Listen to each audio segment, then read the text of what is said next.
రెడ్డికి మొదటి కాంట్రాక్ట్ వస్తుంది. ఇదే సింగరేణి వచ్చినాయి బొగ్గు గనులు బీఆర్ఎస్ హయాంలో.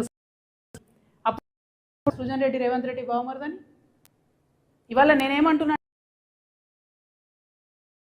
ఎక్స్పోజ్ చేస్తున్నారు, కార్మికుల కోసం చేస్తుర్రా, సింగరేణి సంస్థను కాపాడడం కోసం చేస్తుర్రా, నిరోధించడానికి లేకపోతే కాపాడడానికి?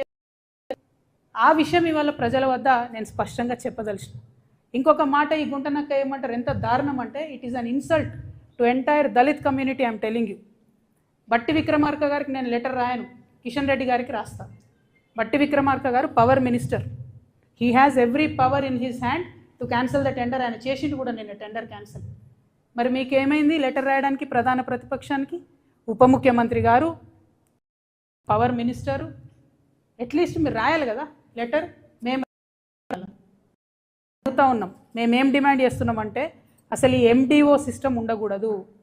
ఎండిఓ అంటే సులభంగా ఏంటంటే, సింగరేణికి ఆల్రెడీ ఉన్న బొగ్గు గనికి కంప్లీట్గా లీజ్ ఇచ్చేటటువంటి వ్యవహారం. అంటే మట్టి వాళ్ళే తీసుకుంటారు, బొగ్గు వాళ్ళే తీసుకుంటారు, తీసుకున్న బొగ్గును కూడా వాళ్ళే అమ్ముకుంటారు. అట్లా కాకుండా సింగరేణికి మొత్తం ఇప్పటివరకు 19 ఓపెన్ కాస్ట్ మైన్లు ఉంటాయి, 22 అండర్ గ్రౌండ్ మైన్లు ఉంటాయి. ఈ 19 ఓపెన్ కాస్ట్ మైన్లలో వచ్చే లాభంతోనే 22 అండర్ గ్రౌండ్ మైన్లో అత్యవసరంగా వచ్చేటటువంటి లాభాలను సస్టైన్ చేస్తూ కంపెనీని నిలబెట్టుకుంటూ కార్మికులను కాపాడుకుంటూ ముందుకు పోతుంటారు. ఇప్పుడు ఉన్న మైన్లన్నీ మీరు వేరే వాళ్ళకి ఇచ్చేస్తే, ఆ ప్రాఫిట్ అంతా వేరే వాళ్ళకి వెళ్ళిపోతే సింగరేణికి ఏం మిగులుతుంది? ఇవాళ మేము చెప్తా ఉన్నాం, మార్చిలో కూడా సింగరేణికి జీతాలు ఇవ్వడానికి డబ్బులు లేవు. ఎందుకంటే అంతకుముందు బీఆర్ఎస్ గవర్నమెంట్లో 25,000 కోట్ల అప్పు ఉంది జెన్కో అని చెప్పి మొత్తుకునేది రేవంత్ రెడ్డి గారు, సీఎం గారు. ఇవాళ దాదాపు 50,000 కోట్ల అప్పు ఉంది సింగరేణికి. జెన్కో నుండి రావాల్సింది, ట్రాన్స్కో నుంచి రావాల్సిన లెక్క పెడితే అవి ఇస్తలేరు. ఇవ్వకపోతే ఏం చేస్తుంది?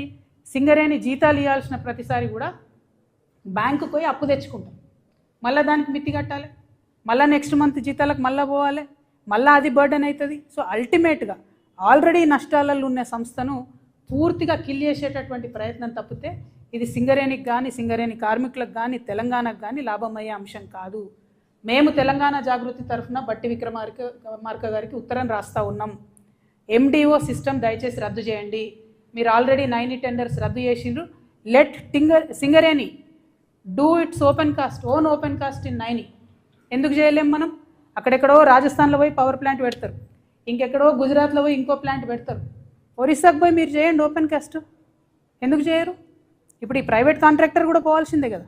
మీరు ఒరిస్సాకు పోయి ఓపెన్ కాస్ట్ చేస్తే అక్కడ వచ్చే ఉద్యోగం వచ్చే పిల్లాడు మనోడు వస్తాడు, తెలంగాణ వాడుకు 2 లక్షల రూపాయలు వస్తుంది, జీతాలు వస్తాయి, లాభాలలో వాటా వస్తుంది. ఆ లాభం 25,000 కోట్ల లాభం సింగరేణికి యాడ్ అవుతుంది. నా కార్మికుడికి ఆ లాభాలలో వాటా వస్తుంది.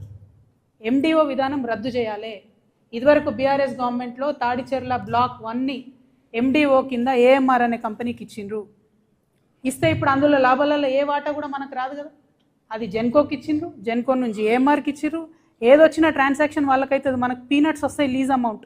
కోల్ అమ్ముకునే డబ్బు రాదు. మళ్ళీ ఘోరమైన విషయం ఏంటంటే, తాడిచెర్ల కూడా గ్రేడ్ 9 కోల్, 9 కూడా చాలా మంచి గ్రేడ్ కోల్, 6,000 పైచీలకు ఒక టన్నుకు ధర వచ్చే కోల్, 4,000 3,500 వచ్చే కోల్ కాదు అది. దీన్ని 25 సంవత్సరాలకు మీరు ఆ పెద్ద తిమింగలానికి కట్టబెట్టే ప్రయత్నం చేస్తున్నారు. కాంగ్రెస్ పార్టీ యొక్క అవినీతిని గమనిస్తూ ఉన్నారు తెలంగాణ ప్రజలు. దయచేసి ఈ విధానాన్ని రద్దు చేసుకోండి. ఈ టెండర్ మీరు ఆల్రెడీ క్యాన్సిల్ చేసిన అట్లనే ఉంచండి, క్యాన్సిల్ చేయండి. కానీ at the same time BRS యొక్క డొల్లతనాన్ని కూడా మేమందరం కూడా గమనిస్తూ ఉన్నాం. దాన్ని కూడా ప్రజలకు ఎప్పటికప్పుడు చెప్తూనే ఉంటాం. అబద్ధాలు చెప్పకండి. మీరు కాంగ్రెస్ని క్రిటిసైజ్ చేయండి, టెండర్లు రద్దు చేపియండి, కానీ ఏదో అంతకుముందు మేము మొత్తం చేసేసినాం కరెక్ట్గా, ఇప్పుడు అన్యాయం జరుగుతుంది అన్నటువంటి విషయాన్ని చెప్పకుండా వాస్తవాలు మాట్లాడితే బాగుంటుందని నేను కోరుతా ఉన్నా. ఇక గుంటనక్క గారు ఏం చేసిర్రు, నేను బట్టి విక్రమార్క గారికి రాయను కానీ కిషన్ రెడ్డి గారికి రాస్తా అని చెప్పారు. ఇన్నేళ్ళు పాలిటిక్స్లో ఉన్నారు కదా, ఇంత అనుభవం ఉంది కదా, రాష్ట్ర ప్రభుత్వం రికమెండ్ చేయకుండా సిబిఐ వస్తుందానండి? రాష్ట్ర ప్రభుత్వం అడగకుండా సిట్టింగ్ జడ్జి వస్తాడా? అంటే జస్ట్ షో. ఇక్కడ నుండి గుంటనక్క గారు మాట్లాడతారు, అక్కడ నుండి కిషన్ రెడ్డి గారు రెస్పాండ్ అవుతారు.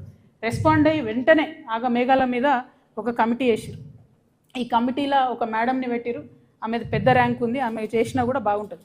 కానీ ఇంకొక ఆయనని పెట్టిండ్రు, మారుపల్లి వెంకటేశ్వర్లు అనేటటువంటి వ్యక్తిని పెడితే వారు AGM rank, assistant general manager rank. ఆయన ఇక్కడ నుండి కోల్ ఇండియాకి పంపించారు ఆయన. ఆల్రెడీ అసిస్టెంట్ జనరల్ మేనేజర్ ఆయన ఇక్కడికి వచ్చి ఎవరిని అడుగుతాడు చెప్పు? తప్పు చేసిన వాడిని సీఎండీని అడుగుతాడు ఆయన? సీఎండీ గారితో మాట్లాడతాడా? మాట్లాడిన రిపోర్ట్ ఇస్తాడా? ఎందుకంటే ఈయన డిప్యూటేషన్ మీద పోయిండు, అయిపోయినాక మళ్ళీ వచ్చి సింగరేణిలో పనిచేయాలి. ఇది ఎందుకు వేసినట్టు అసలు ఈ కమిటీ అన్నది అర్థమవుతలేదు. కిషన్ రెడ్డి అన్నగారు దీనికి సమాధానం చెప్పాలి. ఇది కరెక్ట్ కాదు. నిజంగా మీరు వాస్తవాలు నిగ్గుదేల్చాలనుకుంటే సైట్ విజిట్ కంపల్సరీ అనే నిబంధనను క్యాన్సిల్ చేయాలి. గ్లోబల్ టెండర్లు, పారదర్శకమైన టెండర్లు అన్నీ ఓపెన్ కాస్ట్ మైన్లకు సింగరేణిలో పెట్టాలి. ఎండిఓ విధానాన్ని ఖచ్చితంగా రద్దు చేయాలని మేము డిమాండ్ చేస్తున్నాం. దాంతోపాటు కిషన్ రెడ్డి గారు నేను ఇంకొక మాట డిమాండ్ చేస్తున్నా.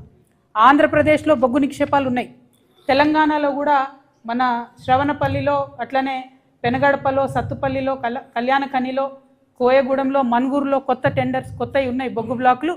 అవన్నీ కూడా ఇవ్వాలని చెప్పి నేను అవన్నీ కూడా తెలంగాణకు సింగరేణికి అలొకేట్ చేయాలని చెప్పి కిషన్ రెడ్డి గారిని నేను డిమాండ్ చేస్తూ ఉన్నాను. మీరు అది చేయకుండా మేమేదో మైనారిటీ స్టేక్ హోల్డర్సు, మాకు సింగరేణిలో ఏం చేయడానికి లేదు కాబట్టి ఏదో మేము పాపం చూసుకుంటా నిల్చుంటున్నామని చెప్పి చెప్పడం కరెక్ట్ కాదు. కోల్ ఇండియాలో ఉన్న అనేక విధానాలను కోల్ ఇండియా కన్నా బెటర్గా మరి కార్మికుల విషయంలో పర్టికులర్గా సింగరేణిలో మేము ప్రయత్నం చేసి ఇప్పించుకోవడం జరిగింది. కాబట్టి కిషన్ రెడ్డి గారు మరి ఖచ్చితంగా కార్మికుల సంక్షేమం కోసం కూడా మాట్లాడాలి. త్వరలోనే సింగరేణిలో ఎన్నికలు కూడా రాబోతూ ఉన్నాయి. మరి అధునాతమైనటువంటి ఫార్మసీలో మందులు కావచ్చు, హాస్పిటల్స్ మంచిగా చేయడం కావచ్చు, పెండింగ్ ఉన్నటువంటి ఆఫీసర్స్ బిల్లులు కావచ్చు, పెండింగ్ ఉన్నటువంటి కార్మికుల బిల్లులు కావచ్చు, పెండింగ్ ఉన్నటువంటి రిక్రూట్మెంట్స్ కావచ్చు, ఇవన్నీ కూడా మరి కిషన్ రెడ్డి గారి దగ్గరుండి ప్రయత్నం చేసి సింగరేణి కార్మికులకు ఇప్పియాలని కూడా నేను కోరుతా ఉన్నాను. మరి ఒకటి కాదు, రెండు కాదు, బీఆర్ఎస్ హయాంలో కూడా ఇదే నిబంధన వేరే వేరే డాక్యుమెంట్స్లో ఉండే అని చెప్పడానికి ఇవన్నీ సింగరేణివే, వేరే వేరే కాదు, ఇవన్నీ ఉన్నాయి. ఇవన్నీ దాచిపెట్టి మరి బీఆర్ఎస్ పార్టీ మాట్లాడడం అన్నది కరెక్ట్ కాదు. ప్రధాన ప్రతిపక్షంగా ఉన్నప్పుడు మీరు ప్రజల పక్షంగా ఉండాలి తప్పితే కాంట్రాక్టర్ల పక్షాన ఉండకూడదు. ఇది కరెక్ట్ కాదని చెప్పి నేను మీకు కోరుతా ఉన్నాను. మరి దీంతోపాటు నిన్న మొన్న నేను ప్రెస్లో చూసిన మా మహేష్ కుమార్ గౌడ్ గారు మా నిజామాబాద్ కాబట్టి ప్రేమతో అన్న అని పిలుస్తున్నా. కాంగ్రెస్ పార్టీలు ఉన్నా కూడా అన్న అని పిలిచే వ్యక్తులలో ఆయన ఒక్కరు కాబట్టి మహేష్ కుమార్ గౌడ్ గారు చిట్ చాట్లో చెప్పిరని విన్నా. నేను స్వయంగా ఆయన బయట అయితే చూడలేదు. అదేందో నేను కాంగ్రెస్లోకి వస్తా అంటే ఆయన వద్దన్నాడట. నేను మహేష్ అన్నని చెప్తున్నా, అన్న కాంగ్రెస్లో ఏం లేదు, అది లూజింగ్ పార్టీ, ఓడిపోయే పార్టీ. నెక్స్ట్ టైం కాంగ్రెస్ రాదు తెలంగాణలో. నెక్స్ట్ టైం తెలంగాణలో మా జాగృతి పార్టీ గెలుస్తుంది. మిమ్మల్నే మహేష్ కుమార్ గౌడ్ గారిని నేను జాగృతిలోకి ఇన్వైట్ చేస్తున్నా. మీకున్న ఎక్స్పీరియన్స్తోని మీకు మంచి పోస్ట్ ఇస్తామన్నా, నేషనల్ కన్వీనర్ ఇస్తాం, మీకు మంచి పోస్ట్ ఇస్తాం, మీరే రండి. మేము చాలా సీరియస్ పొలిటికల్ పార్టీగా చాలా పెద్ద ఎత్తున ప్రజల వద్దకు వెళ్తాం. భగవంతుడి దయతోని, ప్రజల దయతోని తిరుగులేని రాజకీయ శక్తిగా ఈ రాష్ట్రంలో ఆవిర్భవిస్తాం. కాబట్టి మీరు నన్ను బద్నాం చేసే ప్రయత్నం చేయొద్దు. నేను వస్తాను కాంగ్రెస్ పార్టీలోకి మీకు చెప్పడం, మీరు వద్దనడం ఇవన్నీ మీకు కలవడ్డది కావచ్చు అన్న, ఏమనుకోతే ఎవరికైనా చూపించుకోరు, జర బొట్టు గిట్టు పెట్టించుకోరు. నా రిక్వెస్ట్ ఏంటంటే ఇటువంటి ప్రయత్నాలతోని నా వ్యక్తిత్వాన్ని దెబ్బతీసే ప్రయత్నం చేయొద్దు. మేము మంచిగా మా పార్టీ తయారు చేసుకుంటున్నాం, విధి విధాలను తయారు చేసుకుంటున్నాం, కమిటీలు వేసుకున్నాం, మంచిగా జోరుదారు తయారీలు ఉన్నాం మేము. అంతేగా